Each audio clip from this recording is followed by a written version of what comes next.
Dear colleagues, ambassadors, ladies and gentlemen, I am very pleased to host as a first official guest for me personally, Minister of Foreign Affairs of Norway, Mr. Börge Brende. Norway has been our greatest supporter in our European and Euro-Atlantic aspirations, greatest supporter of our territorial integrity and sovereignty, and we are especially pleased to have him as an honored guest at our meeting of ambassadors. I am pleased to announce that we signed an agreement of simplification of the visa procedures between Norway and Georgia. This is very important at the backdrop of our visa liberalization action plan. We are very pleased to have very dynamic economic relations with Norway too. One of our most important investors in the energy sector is a Norwegian company. Norway has one of the best experience in this field in the world. We have very dynamic relations in many other fields. Norway assists Georgia in strengthening Georgia's education system. Mr. Brende attended today villages along occupation line, and for this I would like to especially thank him. This is very important for us to have unanimous support from our strategic friends. And today we are honored to have him as a special guest here. Mr. Minister, the floor is yours. Thank you. Thank you so much, Deputy Prime Minister and also Foreign Minister. I'm honored to be your first official guest in your new capacity. I'm also very honored to be invited to speak for all your ambassadors and senior civil servants here in Tbilisi. We just had our annual ambassadors meeting also in Oslo, and I know how important these meetings are. Winston Churchill once said that the farther backward you can look, the farther forward you're likely to see. And I think the last 2 years have shown us that it's not that history repeats itself, but history and development is not linear, in the sense that we've been through 2 decades after the Cold War, where things were going in quite a positive direction, at least until 2008 for this country. But we have seen now that we have maybe moved out of what was a post-Cold War situation into a post-Cold War situation, where this kinder world is then we see a tougher security situation, not only in Europe following what we saw unfolding in Ukraine, but we also see the situation on the south flank of NATO with ISIL, violent extremism. We also see that failed states and weak states are affecting Europe a lot by migration, and we know that economic challenges don't know borders. In a globalized world, they transfer very fast. Indeed, we have seen during the 2 last years clearly that foreign policy, that's traditionally been seen as foreign policy, also have become very much domestic politics. What takes place in Eritrea or what doesn't take place in Libya has big effect on our security situation and also on the daily life in our countries. That is a truly globalized world. When I was I got engaged in politics in the 80s, and what I stand for today as a minister and a citizen of Norway was in many ways formed during these dramatic years by the Cold War, and most of all by the political earthquake that ended the Cold War. The fall of the Berlin Wall in 1989 transformed Central and Eastern Europe, and it transformed European security. What belonged together was united. The reach of peace, freedom, trade, and democracy was extended.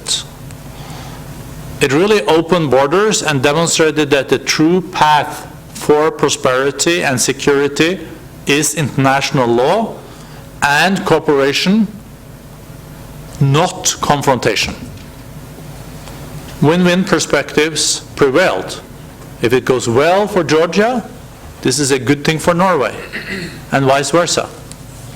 Gradually, this process went a long way in providing unity and security for the whole of Europe.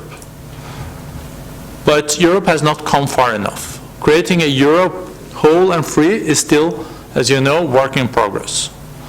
The values of freedom, trade, and political integration are the real foundation of my political platform. These values should be the foundation of any nation's foreign policy, be it great powers or smaller countries. Unfortunately, as Georgia knows all too well, not all political leaders share this perspective. That is why foreign policy must be a matter of striving to uphold and protect democracy, international law, and the right of any citizen and any country to choose its own path. I think such a meeting that you have gathered here in Tbilisi, Mr. Foreign Minister, represent an excellent opportunity to reflect on where we stand, on what has happened over the last year, and to consider what lies ahead. Georgia is indeed an important partner to us. I highly appreciate our excellent political relations, and you can count on us also moving forward on our partnership. You had the first Norwegian Secretary General of NATO visiting the other day, opening the training center. You should not doubt our commitment to your territorial integrity and our support when it comes to respect for your borders.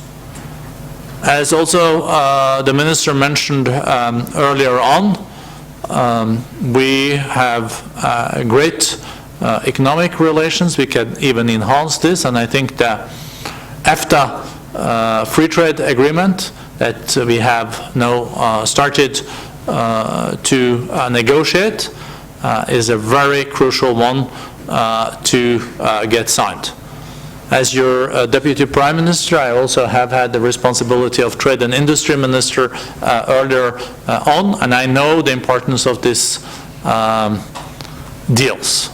I jokingly say it's a lot of people that don't know what EFTA is. Of course, you're the best brains on foreign relations in your country, and so I know that you know what EFTA is, but I jokingly say it's the only organization where Norway is a member and we are a superpower. With Liechtenstein, Iceland, and Switzerland, maybe it doesn't take too much, But I also usually add that EFTA is the 12th largest economy in the world, if you add them together, and shows that smaller countries can also be medium-sized economies if they get things right. And I'm impressed by how Georgia is doing on Transparency International's different statistics and assessments, improvement very much so in the World Bank's doing business statistics, and everyone that has worked with the bank knows that fooling the bank is not possible. Quite the contrary. Sometimes they're portrayed as more Catholic than the Pope, but when you come out, I think, as number 12 or something, kudos to Georgia for this. This is really what matters: diversifying economy, getting competitiveness right, and investing in the future. We have a common neighbor called Russia. Your border is maybe a little bit longer than us, but if we include the Barents Sea that we're sharing, I think we might even beat you.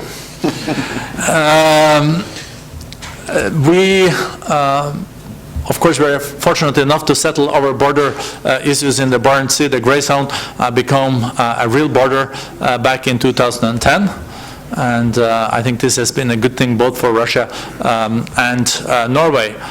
But I would like to say that one of the real missed opportunities for that country, for Russia, is that one did not use the opportunity of exceptional high oil prices, $120 per barrel, to diversify the economy, rebuild the schools and educational system, and again get the best teachers in maths and chemistry and physics, and invest in the future. I think you have started on a different path. I know that is a long way.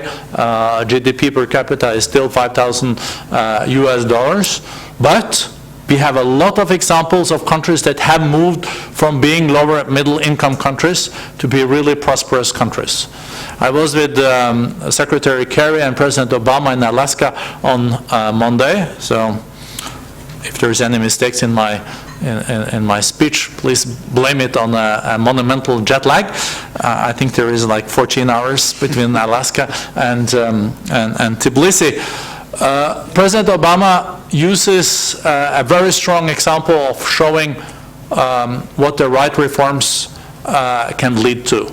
He was just in his father's native country of Kenya, and in a very candid way, maybe not so diplomatic, but maybe a necessary reminder, he told the story about in 1960 when his father emigrated or left for the US, the GDP per capita in Kenya and South Korea was the same, 1960. Today, the GDP per capita in South Korea is 29 times that of Kenya. 29 times in not that many years.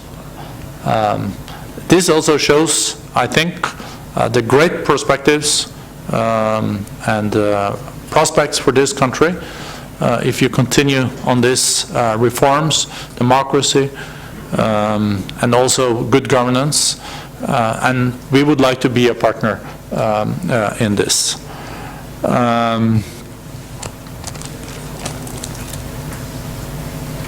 The fact that the world is changing is, of course, nothing new. I don't want to be perceived as naive either, but I think the changes are bigger now, more rapid and more unpredictable. The optimism of the 90s and the notion of harmonious and linear progress is gone, as I mentioned. It is several decades since we experienced so many crises and threats to our security. And this has to be faced. And coming back to our common neighbor, I think I cannot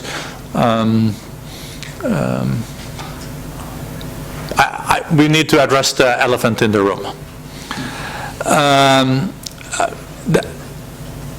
The actions of our common neighbor have rocked the European security architecture and challenged the international legal order that so much of our security and prosperity is being based upon. Georgians know only too well what this is about. And I had the chance to speak both with the President, the Minister of Defense, and the Deputy Prime Minister about this today. I would say that so-called spheres of influence can have no place in the 21st century. That is why these conflicts are not only about Georgia or Ukraine. They are about the security order of Europe and the world as such. Norway stands firmly together with the EU, the US, and others in responding to Russia's violations of international law. We have aligned ourselves with the EU's restrictive measures, the sanctions. A united response is essential when European security is being willfully undermined.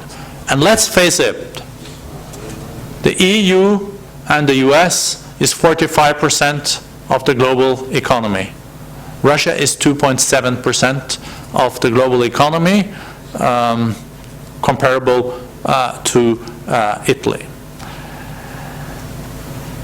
On Georgia more specifically, it is important to underline that Russia must fully comply with the ceasefire agreement from 12th of August 2008 and the subsequent implementing measures, and have to resume to serious talks in Geneva, and this is of crucial interest. But at the same time, I would like to say that the constructive relationship to Moscow is in the interest of us all. But it is up to Russia now to show respect for the basic rules that have served the world, including Russia, so well. I'm asked now, aren't you going to open up the dialogue again with Russia? And my answer is, the key is no with Sergei Lavrov and Mr. Putin. Going back to a situation where there is respect for international law is a good start, I have to say.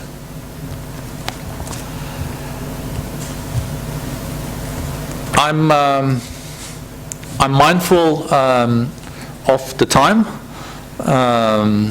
I really would like to end my intervention, and if there are any questions, if there is any time for that, I'm happy to take them. It is important for me and also for my government to underline the strong partnership we have and feel with your country. We also know that you are surrounded by quite a challenging environment. We have full respect for that, and I think that a clear presence of NATO, a clear path towards Europe, if that is what the people of Georgia wants, is very, very important. And as I said, with the reforms that you have undertaken, with also the commitment of your people, I'm pretty sure that Georgia in 10-15 years will be a much more prosperous country with substantial economic growth and creating the necessary also opportunities for your young people. This should be the aim of all governments, and we share the overall notion of a win-win world, not a zero-sum game. We know that if we are going to do well in Norway, the rest of Europe have to succeed, and it's also good for us that other countries succeed. That's why we have been so successful also economically, and when it comes to being prosperous the last decades. Remember, since 1990, we have doubled the global GDP. We have doubled the global GDP in 25 years. This we also need to repeat if we're going to create all the jobs and opportunities that are necessary with the demography and the population growth that we are facing globally. And one very important factor in this is at the same time as we double the global GDP, we were able to increase the global trade with fourfold. And I believe very strongly that there is a clear correlation in what we have seen in 4 times higher and increased trade and the doubling of the global GDP. If we revert to protectionism, return to nationalism and populism, this will mean a world where we will see less economic growth, less prosperous world. What we need to really return to is respect for international law, respect for the UN Charter, and also reviving economic growth by trading with each other and re-establishing this win-win concept. Thank you. Mr. Minister, on behalf of all of us, let me thank you very much for your very strong statements, for your words of support and actions of support. Thank you very much.